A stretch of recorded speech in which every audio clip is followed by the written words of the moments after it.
Johannes Cabal The Necromancer, Chapter 1, in which a scientist visits hell and a deal is struck. Walpurgisnacht, the Hexennacht, the last night of April, the night of witches when evil walks abroad. He stood in a desolate and lonely place where there would be no interruptions, no prying eyes. The air smelled metallic, with freshly spilt blood. The body of a decapitated virgin kid goat lay nearby. He had no alloyed metal about him but for a thin-bladed sword of fine steel he held in his right hand. That arm was naked, his shirt sleeve rolled up to the biceps. A silver coin wrapped in paper nestled in his waistcoat pocket. Before him burned a fire of white wood. His name was Johannes Cabal, and he was summoning a demon. Orios, Almoazin, Erios, Membrot. The chanted names faded into the unusually still night air.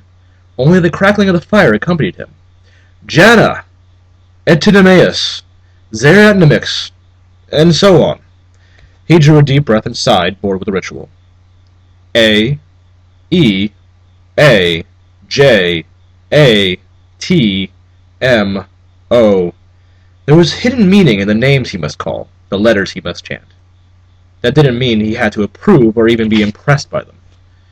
As he recited the grand conjuration, he thought that some magicians might have better served the world by writing crossword puzzles. Then space distorted, and he was no longer alone. The demon's name was Lucifuge Rofakal. He stood a little taller than Cabal's 6 feet, but the bizarre fool's cap he wore, 3 flopping horns, or perhaps tentacles, ending with arrowheads, made his height vary from moment to moment. In one hand he held a bag containing, at least symbolically, the riches of the world, in the other a golden hoop. He wore a segmented, studded leather skirt rather like a Roman soldier's. Beneath it, fur-covered legs ended in hooves. He had a fat anteater's tail and a silly little Hercule Poirot mustache. As is often the case with demons, Lucifuge looked like an anatomical game of consequences. "Lo!" cried the demon. "I am here! What dost thou seek of me? Why dost thou disturb my repose? Smite me no more with that dread rod!" He looked at Cabal. "Where's your dread rod?" "I left it at home," replied Cabal. "Didn't think I really needed it."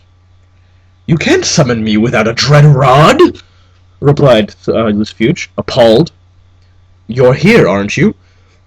"Well, yes, but under false pretenses. You haven't got a goat skin, or 2 vervain crowns, or 2 candles of virgin wax made by a virgin girl and duly blessed. Have you even got the stone called Emitil?" "I don't even know what Emitil is." Neither did the demon. He dropped the subject and moved on. 4 nails from the coffin of a dead child?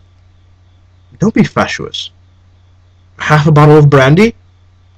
I don't drink brandy. It's not for you. I have a hip flask, said Cabal, and threw it to him. The demon caught it and took a dram. Cheers, said Lucifuge and threw it back. They regarded each other for a long moment.